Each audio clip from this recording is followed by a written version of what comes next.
Productivity is never an accident. It is always the result of a commitment to excellence, intelligent planning, and focused effort.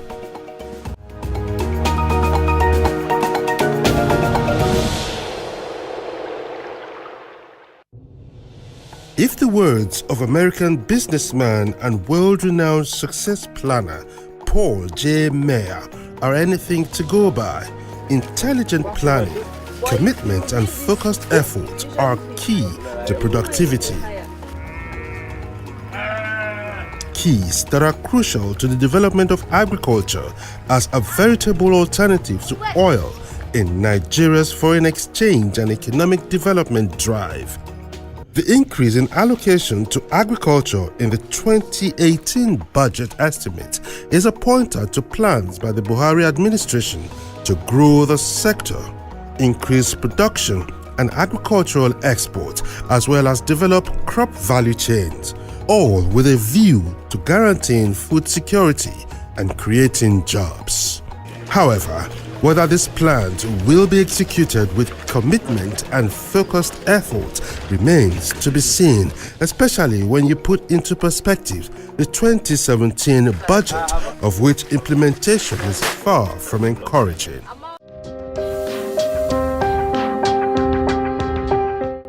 On Farmers Market this week, we focus on the 2018 appropriation for agriculture as well as the performance of the 2017 budget for the sector.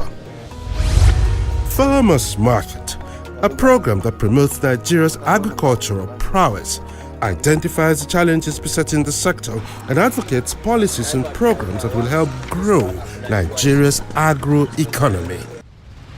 Varieties of highly nutritious rice in Abakaliki, Ofada, Kano, yet Nigeria wastes billions on rice importation. Cocoa in the southwest, and yet top dollar is spent on imported chocolate and beverages. Fruits rot in Benue, Nasarawa, Kogi, yet imported juice line the shops. 82 million hectares of rich arable land, yet no jobs, and food insecurity threatens. A real wealth is in farming, livestock, hatcheries, fisheries, horticulture, and forestry. It's time to act different. Time to bring Nigerian farmers to the markets. Farmers Market, growing Nigeria's agro-economy. Showing every Tuesday at 5:30 p.m. and Thursdays at 9:30 a.m. on AIT.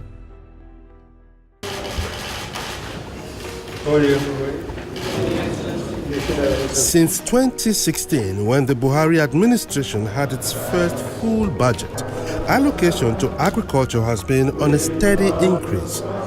That year, appropriation for the sector was a marked improvement on the 2015 budget, in which the sector had to make do with a total of 39.1 billion naira, of which 32.2 billion was personnel and overhead costs.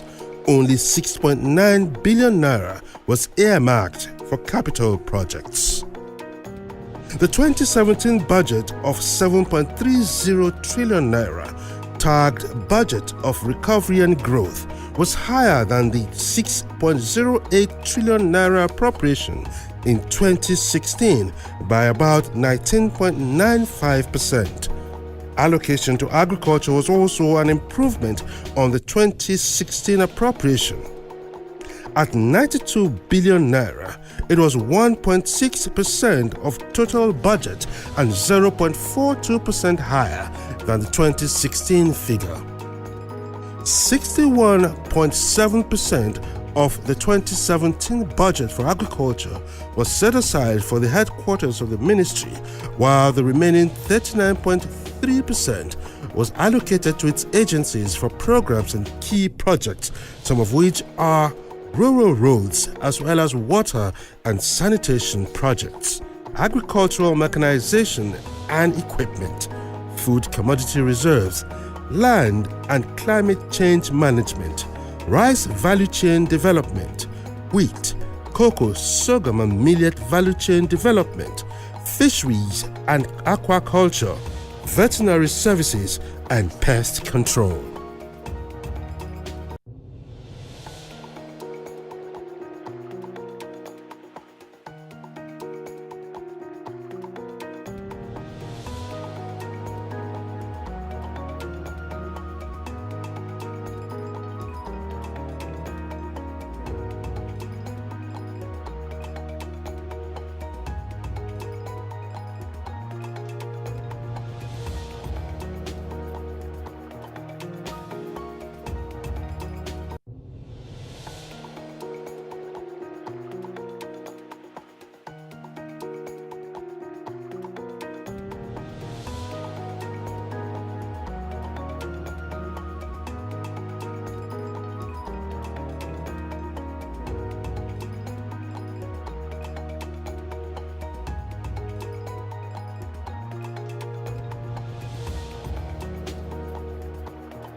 The 2017 budget was challenged by many factors, chief among which is the fact that the dwindling revenue from oil pushed Nigeria's monoproduct economy into recession after the second quarter of 2016. The Nigerian Bureau of Statistics only confirmed the country's emergence from the first recession in 25 years after the second quarter of 2017.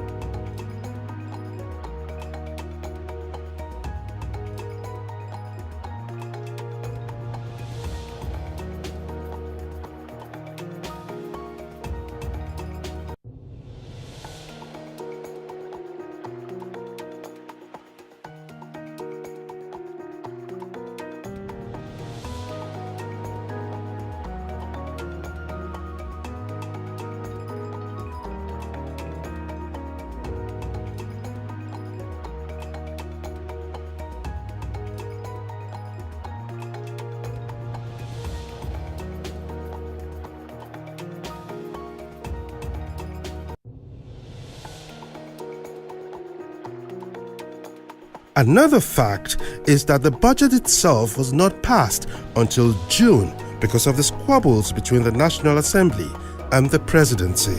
As it is across all the sectors of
Like the 2016 and 2017 budgets, allocation to agriculture in the 2018 appropriation is a significant improvement on the previous years.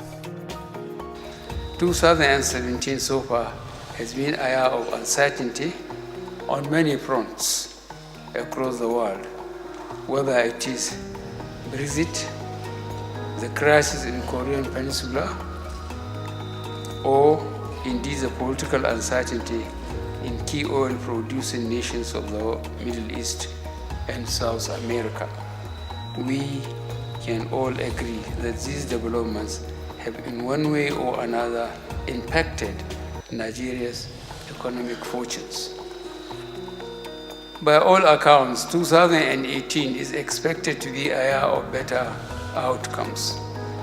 The tepid economic recovery is expected to pick up pace, and the global political terrain is expected to stabilize. The proposed 8.612 trillion naira of 2018 aggregate expenditure comprises a recurrent cost of 3.494 trillion naira, debt service of 2.014 trillion naira, C. statutory transfer of about 456 billion naira, D. sinking fund of 220 billion naira to retire maturing bond to local contractors, E. capital expenditure of 204.28 trillion naira, excluding the capital component of statutory transfers.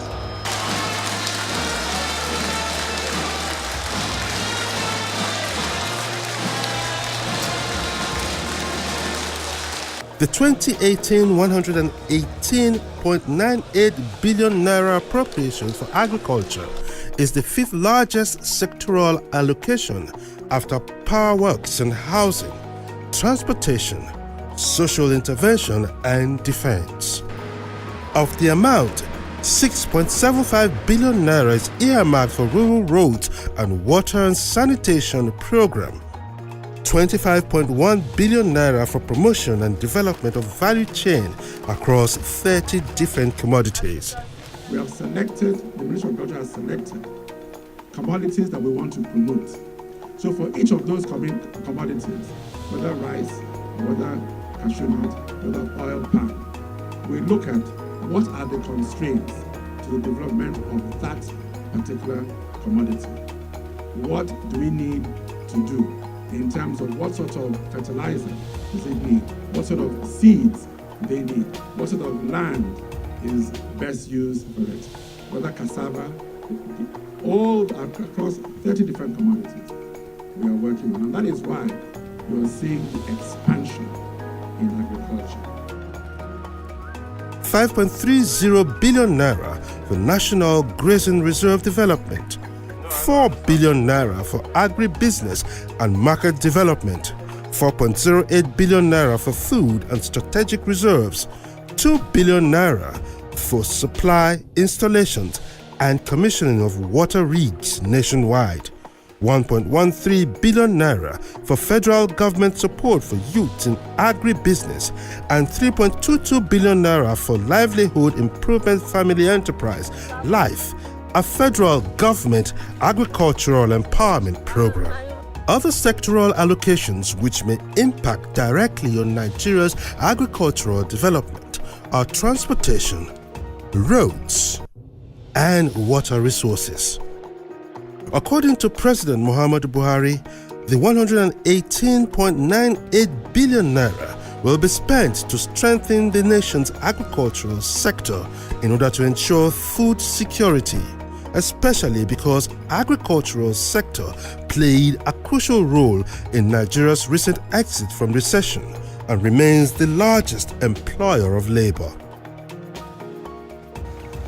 The 2018 appropriation for agriculture may be a significant improvement on the previous allocations, but it is still a far cry from the 10% stipulated by the Maputo Declaration of 2003, to which Nigeria is a signatory.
Closely related to this is government's new blueprint for economic recovery, which identifies agriculture as one of the country's sectoral comparative advantage, and the Economic Recovery and Growth Plan (ERGP), adopting the Agriculture Promotion Policy of 2016.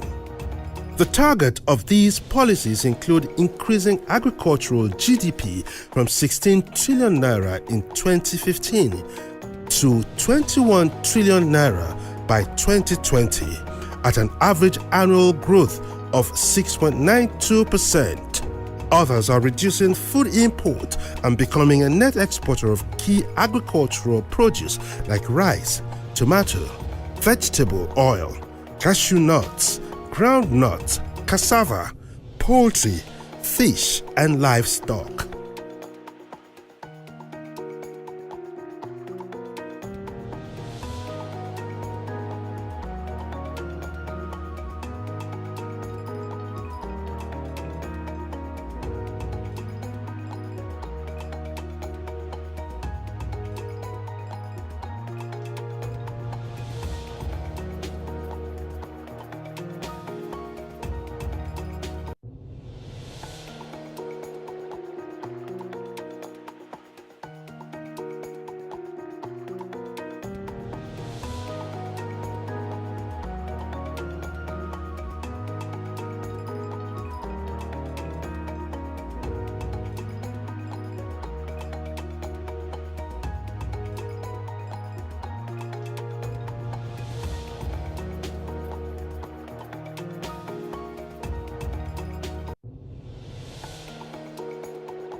Another key objective of the policies is to achieve self-sufficiency in tomato paste production by 2017, rice by 2019, and wheat by 2020.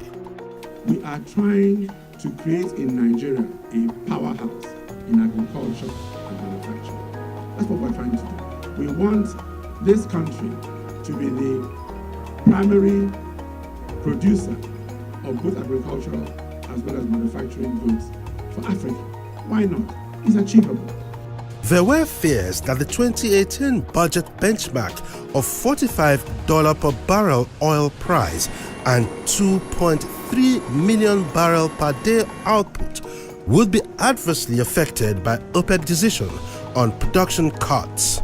But OPEC met in Geneva late November and extended oil output cuts by another 9 months. The advantage you have with benchmark pricing is that if you have any price above that benchmark increase and then you have the same production basis, you should be able to make some extra money that will be kept for the rainy day through the sovereign fund or the excess crude oil accounting, so that you can use that. That's what we always advocate. We know the current price is about $60 thereabout. The forecast from a lot of quarters is that it will not go below $50. So you're putting $45 per barrel as benchmark price is very reasonable and for on the side of the lawmakers. At least the revenue that will be expected will be moderate, and it will not allow us to over budget. And those are some of the problems that run us into recession. If Brent oil is doing like 62, between 60 and 62, we shouldn't leave the benchmark at 45. And if we have a deficit of 2.2 trillion, IMF has told us, check your borrowing. Adjusting the benchmark by $2 or $3 will add minimum of $2 billion to our budget. And that will go a long way in breaching the deficit gap, reducing our borrowing and enhancing the potential of the country and the capacity of the country to exist. We cannot just keep on borrowing every year in, year out. We approved $5.5 billion. They were only able to borrow $3 billion, which means that, we are gradually getting into the limits of our borrowing capacity. And with the warnings of IMF and World Bank, there was a need to readjust and not necessarily cause inflation. The flip side of this is the fear expressed by many that the gains so far recorded in growing agriculture could be reversed if the rising price of oil in the international market is sustained.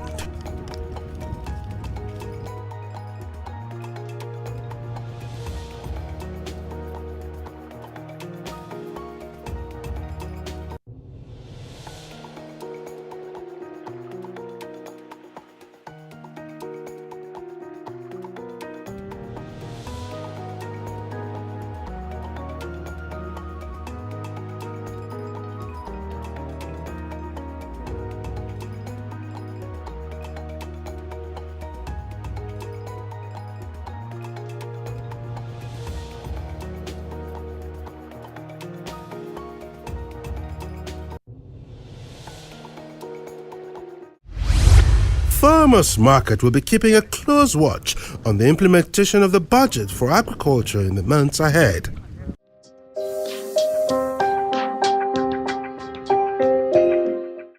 That's the program for this week. For feedback and sponsorship considerations, email us on info@farmersmarketng.com. Follow us on Twitter @farmersmarketng. And like our Facebook page. It's facebook.com/farmersmarketng. Farmers Market returns same time, same station next week. Thanks for watching.